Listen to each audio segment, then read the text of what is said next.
По меньшей мере 25 человек погибли и 7 попали в больницу после пожара в здании религиозной школы-интерната в Куала-Лумпуре.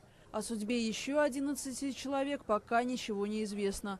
Огонь вспыхнул рано утром в общежитии и застал врасплох всех ее обитателей. Очевидцы произошедшего до сих пор не могут прийти в себя. В районе 5 утра я услышала крики. Люди звали на помощь. Я вышла на улицу и увидела горящее здание. Слышала, как они кричали, но огонь распространялся так быстро. Я ничего не могла поделать. Просто стояла и смотрела. Некоторым ученикам все же повезло, и они смогли выбраться наружу, рассказывает 15-летний Мохаммед Дения. Я вылез через окно. Мы сломали решетки, открыли ставни и спустились вниз по сточной трубе. Причины возгорания до сих пор неизвестны.